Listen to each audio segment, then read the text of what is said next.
A paz do Senhor, meus irmãos. Como o Salmo 90 é um salmo muito profundo, certo? Eu vim dar uma comentada aqui para a gente entender um pouco, tá ok? É um salmo que foi feito por Moisés, basicamente um cântico, certo? E a princípio, ele traz coisas espirituais das literais, como toda escritura, certo? A gente não pode esquecer o contexto aqui que foi escrito por Moisés, que Moisés se encontrava. Só pelo verso 1, nós vemos que era um contexto da própria peregrinação. Por quê? Porque o verso 1 vai dizer, Moisés vai falar que Deus é o refúgio dele de geração em geração, né? Desde a geração antes da saída do Egito, antes de entrar, né, dentro do Egito, na saída e na entrada da terra, certo? Aquele povo estava peregrinando, e vocês podem conferir ali Êxodo 33, do verso 14 ao 19, onde Deus conversa com Moisés, e Moisés pede uma confirmação para que Deus fosse à frente deles, porque senão eles iriam perecer. Então Moisés fala que Deus é o refúgio daquele povo, de geração em geração, do povo de Israel. Que isso também nos confirma como povo de Deus, recebendo esse refúgio das gerações posteriores, certo? O verso 2 vai tratar algo interessante pela questão da própria eternidade de Deus, né? Antes que os montes nascessem, ou que tu formasses a terra e o mundo, já era Deus de eternidade a eternidade. Aqui fala um pouco sobre a criação, sobre a formação das coisas, mas também vai tratar algo interessante, porque o nosso conceito de eternidade é o quê? Aquilo que é o princípio e o fim, né? Mas na verdade, quando a Bíblia trata da eternidade de Deus, ela trata de dois períodos, de uma eternidade a outra eternidade. É algo muito mais superior. Fica até difícil quando nós vamos tentar entender, né? Será que qual é essa eternidade que se fala?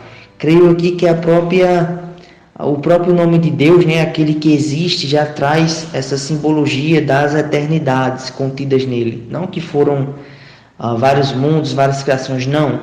Mas as eternidades são um período incontáveis que estão abaixo da essência de Deus, ali do ser de Deus, certo?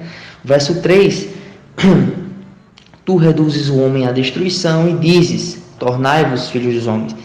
Aqui fala um pouco sobre o retorno do homem à morte para a terra, né? O homem é pó, veio do pó, e ao morrer ele volta ao pó. E aqui esse verso 3 e o verso 4 está aliado aqui com a queda de Adão e a morte dele, certo? Porque aqui você vai ver que o homem ele é criado, mas ele volta ao pó. E no verso 4 diz assim, só para a gente entender: porque 1000 anos são aos teus olhos como o dia de ontem que passou. Quando Moisés estava escrevendo esse texto, ele estava praticamente ali no segundo milênio, certo? Da peregrinação dos 40 anos e tudo mais. E no dia anterior, que seria o primeiro milênio, Adão morreu, certo? Por isso que vai dizer que tu diz aos homens, tornai-vos ao pó. Porque o verso 3 e o verso 4 também trata do dia passado, que seria o que? Se Moisés estava no milênio 2, o dia passado foi o milênio 1. E nós sabemos que Adão morreu com 930 anos, tá bom? A questão da vigília da noite, de uma vigília da noite, né? Algumas traduções vão tratar como a vigília, mas uma tradução mais sincera com que o texto está dizendo, trazendo outros textos também, é como uma vigília, certo? A noite ela é dividida em 4 vigílias, de 3 em 3 horas, mas aqui também fala que uma vigília é como 1000 anos, tá bom? Tem um mistério aqui, mas vamos deixar para outro dia. Então o verso 5 vai dizer o quê? Tu os levas como uma corrente de água, são como um sono, de manhã são como erva que cresce. Esse homens como água é algo interessante, porque da mesma forma que uma água ela é jogada ao solo e ela é absorvida, assim também o homem, a sua essência, que é pó, ela retorna à terra e ela é absorvida pela terra. A velocidade, né, da decomposição e essas coisas. A palavra sono aqui, você vai ver que no texto está entre 2 pontos e vírgula, ela é yashem. Ela tem um sentido de ser armazenado, tá bom? Então, quando diz que é como um sono, é porque o homem, quando ele morre, ele é absorvido pela terra e ele é como algo que é armazenado. Por isso que tem ali a questão do Sheol, o Hades, certo? O depósito de almas. Vai dizer também que de manhã são como a erva que cresce. Essa palavra erva aí é grama. E que cresce vai dizer que é de manhã, né? O interessante, irmãos, é que também trata do homem sendo o quê? Uma grama. E quando nós vamos ver aqui a palavra manhã, na verdade, ela é romper do dia, né? Outras Bíblias, por exemplo, a João Ferreira trata como madrugada, como a relva que floresce de madrugada, mas realmente é como a relva que floresce no romper da manhã. E esse no romper da manhã e florescimento está tratando de quê? Dos santos brotando ali no 7º dia, na ressurreição, sendo entregues como primícias, certo? Tem essa questão, a palavra que é boker, que é manhã, romper da manhã. Vai falar também, de madrugada, verso 6, que também é manhã ou romper da manhã. Ela floresce, brilha. Aqui está viceja e floresce, mas na verdade é brilha. Então você vai ver que está tratando de uma morte de um homem, do velho homem, mas Adão está tratando da nossa morte, mas também está tratando de algo profético. Porque assim como nós somos armazenados na terra, nossas almas descem ao Sheol, e no dia da volta de Cristo nós somos entregues e se cumpre Oséias 1, verso 11, né? Brotarão da terra. Aqui é o florescimento de nós como erva, que na volta de Cristo, o sol da justiça ilumina todas as coisas, a escuridão e acontece a ressurreição, tá bom? Vai falar aqui, e a tarde murcha, é interessante porque essa palavra murcha, né, é ser cortado. A noite é cortado, pela manhã floresce, certo? Quem lembra aqui das parábolas de Jesus, falando ali das 10 virgens durante a noite, né? Sobre Malaquias 4:12, o sol da justiça, está tudo alinhado, certo? À noite somos cortados, ou somos armazenados, mas no romper da manhã florescemos. Isso aponta para os santos, tá bom? Verso 7, pois somos consumidos pela tua ira e pelo teu furor conturbados. Aqui a gente também tem que lembrar que é uma referência aos pecados, né? Aquele que não tem sangue sobre ele é consumido pela ira de Deus. E no contexto literal, o povo estava sendo consumido pela ira de Deus, porque estava desobedecendo, tentando a Deus no deserto, tá bom? Verso 8, diante de ti puseste as nossas iniquidades, sob a luz do teu rosto os nossos pecados ocultos. Aqui trata, né, da exposição do pecado de todo o povo de Israel, à luz de todos, né, e por isso eles são consumidos.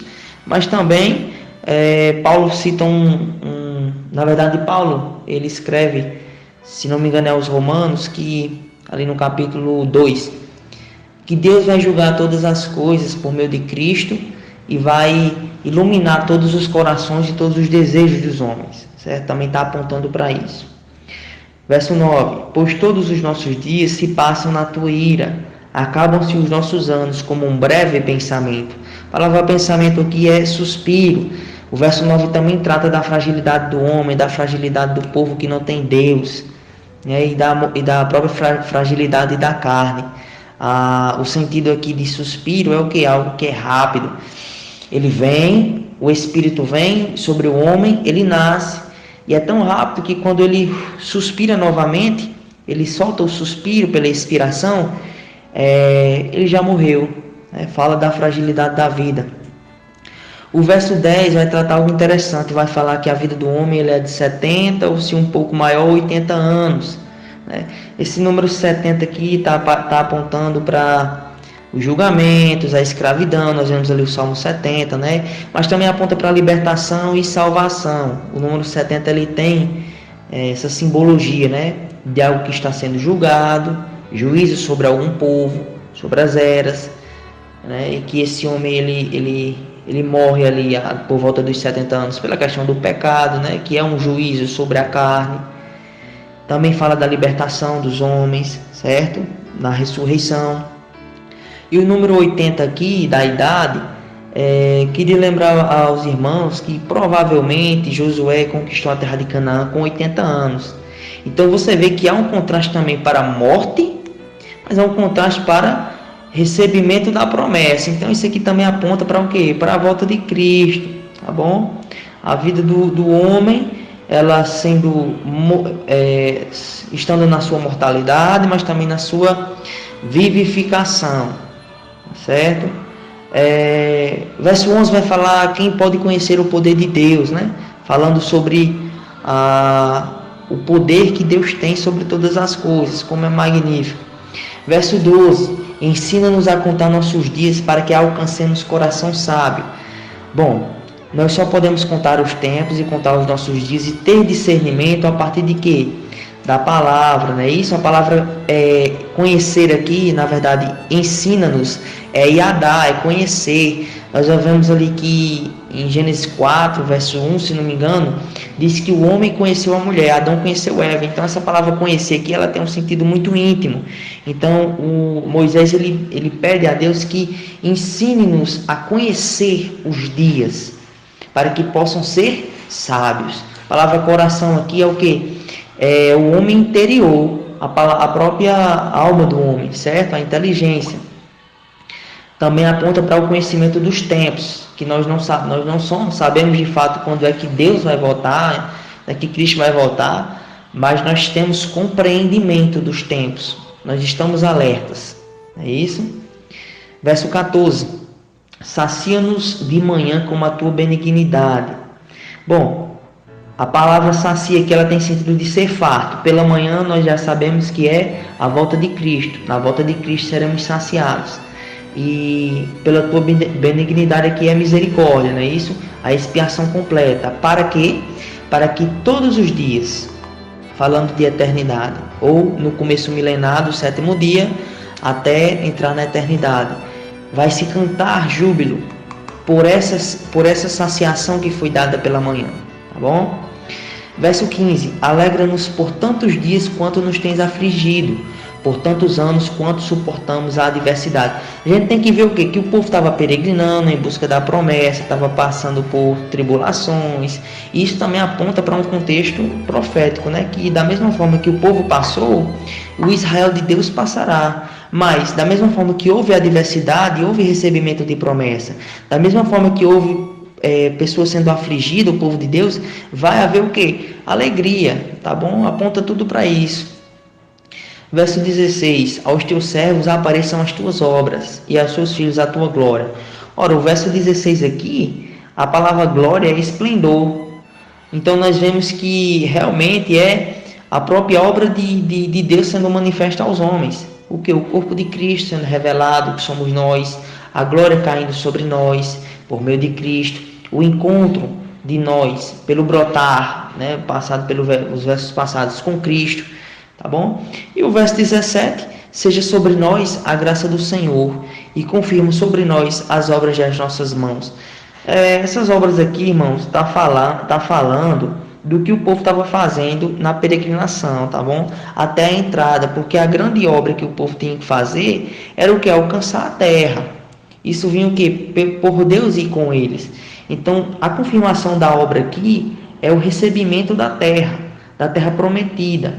E nós sabemos que a Bíblia fala que os filhos de Abraão vão receber uma terra, ali em Gênesis 15, do rio Eufrates até o rio Nilo. Toda aquela porção ali de Canaã não foi dada de completude, porque vai ser dada na volta de Cristo. Então a confirmação dessa terra está falando do que? Da terra de Canaã, desse período de Moisés, que foi conquistada por Josué, mas também está falando da confirmação da terra dada aos santos, tá bom? Olha, irmãos, é um salmo que vocês vão ver que trata de coisas muito proféticas, de uma peregrinação, da morte do homem, do recebimento, né? Ele trata dos tempos.